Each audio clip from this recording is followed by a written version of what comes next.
Kind of hard to get ahead of Twitter on this one, considering how much attention it's been given in such a short time.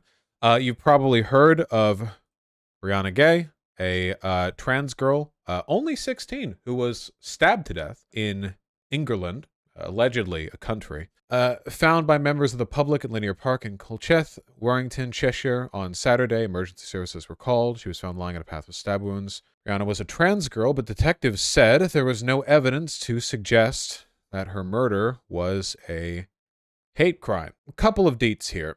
Obviously, yeah, being stabbed to death on a public park. I mean, emergency services were called just after 15 GMT. I mean, we're talking middle of the day, public park. Not the most ordinary circumstances for a crime, at all. I've seen a lot of movies and TV shows where wild stuff happens, but over in reality, it's not actually that common for people to just be randomly stabbed to death in the middle of a park, especially since the two people who did it were both 15, apparently. And this is, probably not at all surprising to you if you're familiar with trans teenagers and England as concepts. She had been bullied for years because of her gender identity. It seems like the bullying had not meaningfully been addressed. Let's give this a look. The court here is on. So right through my heart, it says consoles. As you can presumably imagine, for somebody in her situation, her last name is pronounced with a J as in J. Okay, that's much less easy for people to make fun of. You all know how this goes. The police have said that there is no reason to believe that this is a hate crime. I think that is a very silly perspective to take right off the bat. I do not know why they would announce that unless their motivation was to paper over a hate crime. It seems very strange to me that they would look at a situation like this and not sort of default to that, or at the very least, not give it open to consideration. I mean, saying that there is no evidence to suggest that her murder was a hate crime, right off the bat like that. I don't know. There's a lot of other stuff here that people have been talking about. So what I have here are two archived links to the Sunday Times describing the situation. Both of them are the same article at different times. Edits were made.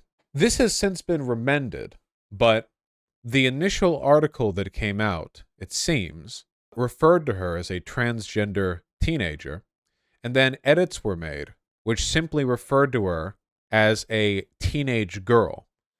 Interestingly, it seems like they removed demographic qualifiers in a way which... How do I put this? Okay, you know how when a trans person commits a crime, the headline is, transgender trans female identified male who is trans after transitioning did a crime transidly, so on and so forth, right? See, there's a lot of weight to the narratives that you construct when you bring attention to certain details in situations like that.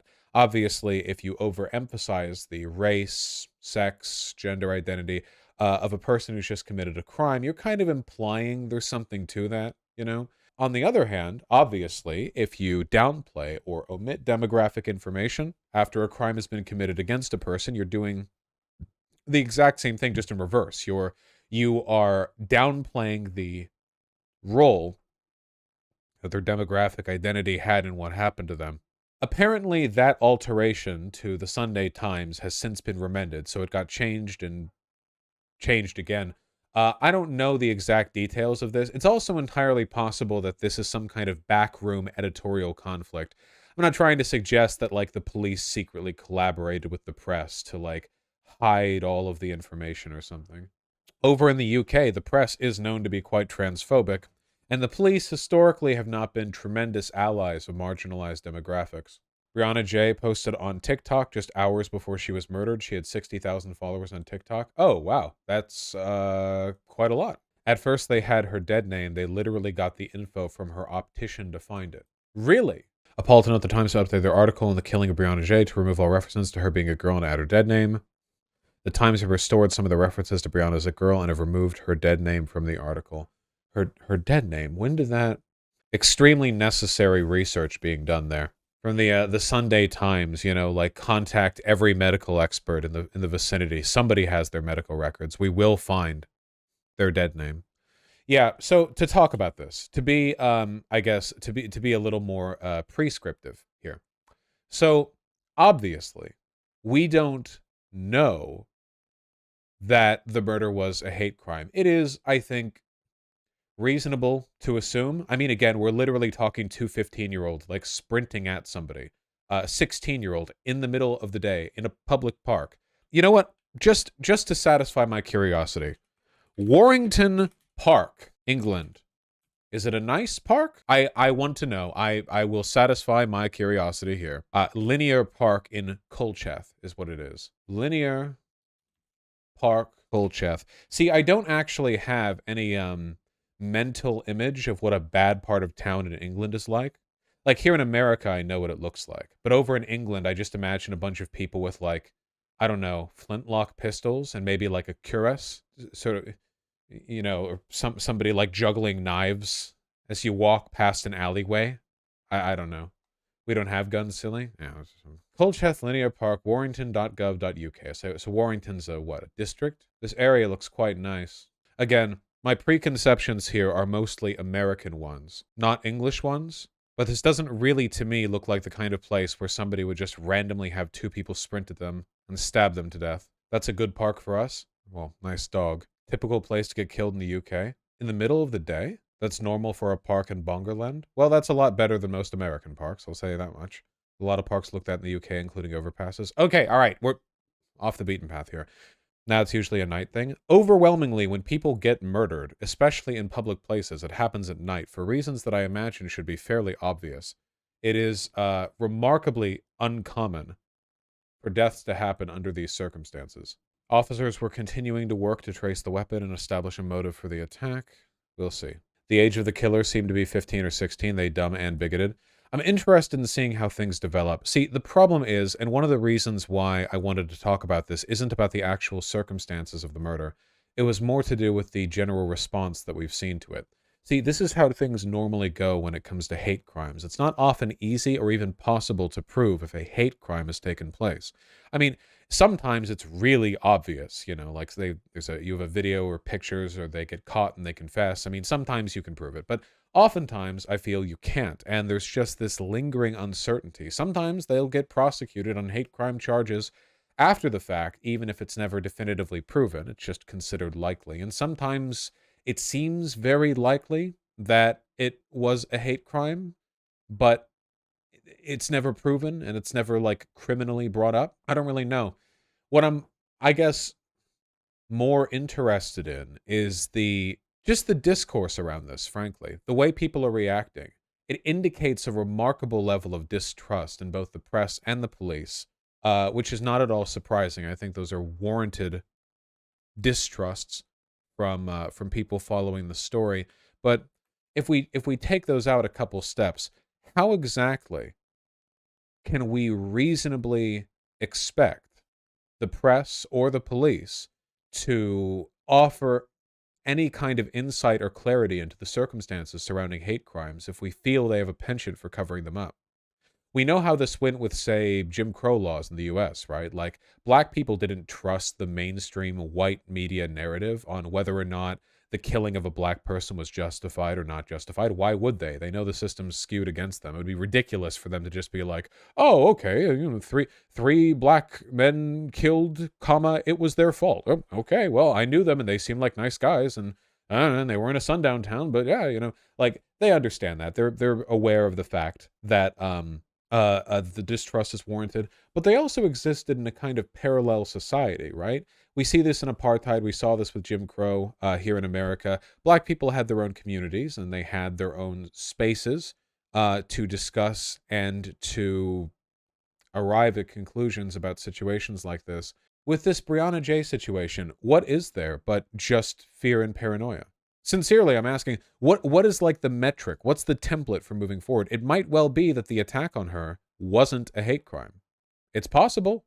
I don't think it's likely, but it is possible. I mean, how do you even abide by a standard of inquiry there? What method would you suggest? I don't know. I'm asking chat. Doesn't that always work out for collective education, me asking chat, and sort of provide your wisdom for me. The police in the UK have gotten a massive amount of heat after an officer got charged for raping and killing a woman, and another one just got charged for 42. Wow. Elite Metropolitan Police Officer David Carrick revealed as serial. Carrick, 48, carried out 85 serious offenses over 17 years, despite force being told repeatedly of allegations. One woman's act of bravery exposed officers' abuse and Met failures. I can kill you. How Met officer terrorized women over 2 decades. Meanwhile, the British press will fearmonger over the sexual threat that trans women in women's prisons pose, despite there being no evidence of any harm there, and there being altogether something like 6 trans women in women's prisons. Vaush, it couldn't have been reasonably anything other than a hate crime. She'd endured tons of transphobic bullying from her peers. The school basically said, we don't care, you should be nice to them. And the people who killed her were those same peers. Do you know that? Do you know the identity of the 2 people who killed her? Is that known information? Not to say it's unlikely, but as in they were the same age, not literally the same school. Yeah, well, same age. Have they been apprehended? I'm sure we would have heard if they'd been apprehended. Maybe nothing at all will happen. Either way, it is deeply sad. They have been arrested. Oh my God, I genuinely am in desperate need of sleep. Boy and girl arrested over Warrington Park. I can't believe it. I'm so sorry. It completely flew past me. I apologize. Does anyone, what article says they have demonstrated no remorse though? Because that would be a further testament towards it being a hate crime. They won't be publicly named because they're minors. No. I get that, but the whole no remorse thing is an interesting detail that I haven't seen here. Maybe they made it up. Sorry, I wish I had something a little more bombastic to deliver to all of you, but it is just sad. It is very, very sad. Trans hate crimes in the UK up 56% from between March 2021 and March 2022. Yeah, behavior designed to bring about the destruction of a group in whole or in part. It's all very deliberate stuff. One big issue is that Brianna Ghey is listed as male on her death certificate because the UK does not have self-ID laws, and the 2004 Gender Recognition Act required trans people must apply for an official gender change on government documents by obtaining a gender recognition certificate. Yeah, it feels particularly prescient that the Scottish self-ID gender bill that was vetoed in an unprecedented decision by Westminster would have fixed that problem. It's uselessly cruel. Yeah. What if the arrested people state in court they were inspired by JKR? I don't think that'll happen. That would be pretty remarkable. However, the likelihood of it being a hate crime seems pretty high. The Scottish law wouldn't have applied to England. No, I mean like the logic of the law. Like that law would have fixed it, you know. 3 trans women were shot, with one of them being killed, along with her mother, and prosecutors are declining to bring charges. What the hell is going on in Chicago? Prosecutors declined to charge teen arrested in mass shooting at South Shore apartment. The 19-year-old man lives in the same apartment complex where 2 women were killed and 3 other people were wounded in an apparent robbery attempt. Feels kind of weird to say teen when they're 19. Like, I know 19 is a teen, but colloquially, you wouldn't really refer to a 19-year-old as a teenager. Like, when you say teen, people are going to think like 13, 14, 15, like a minor, not a 19-year-old. Prosecutors have declined to charge a man identified as the person who burst into a South Shore apartment last month and opened fire during an apparent robbery attempt, killing a mother and her transgender daughter and wounding 3 others, including 2 other trans women. A lot of trans women here, it seems. Late on Jan 26, 3 days after the mass shooting, Chicago police executed a warrant at the same apartment complex, where the 19-year-old suspect also lives, according to an arrest report obtained through a public records request. He had been identified in photo lineups as the person who forced his way into the apartment, demanded cash, and shot the 5 victims, according to the report. He was arrested but ultimately released from custody on January 29th. The Sun-Times isn't identifying the suspect because he hasn't been charged with a crime. Okay.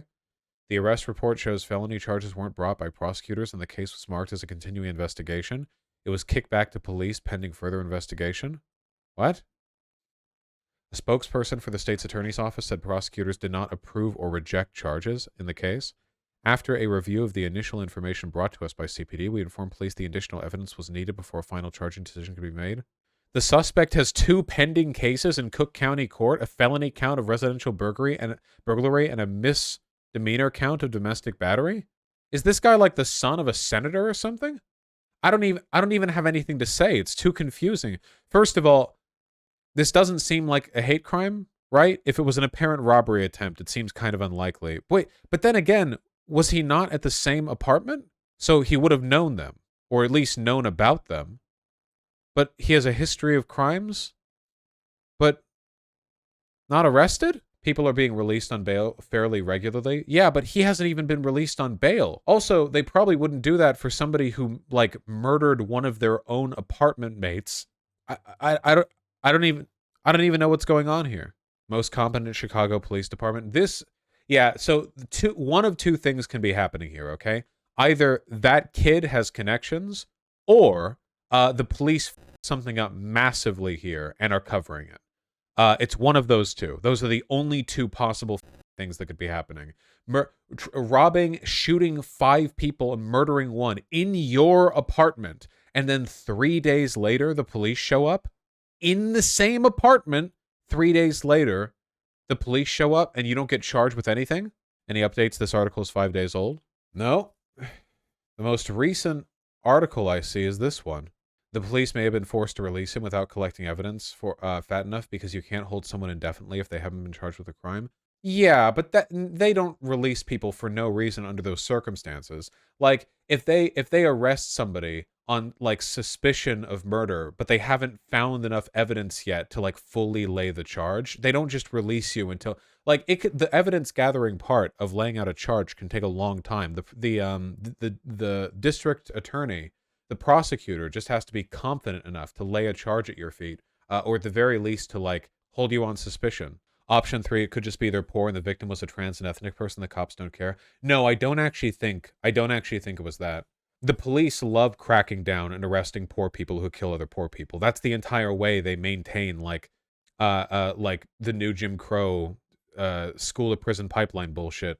If they didn't police stuff that ethnic minorities and marginalized people did to each other, then it wouldn't have any power. Option 4, the 19-year-old dude was a white dude. I mean, probably, yeah, but that's not enough. I know we like to talk about white privilege on this stream, but I hope we all realize that being white on its own will not literally allow you to commit murder, and then the police are just like, to go. It's not. There's something else. There has to be something else. Wait, really? Yeah, I wouldn't try that one.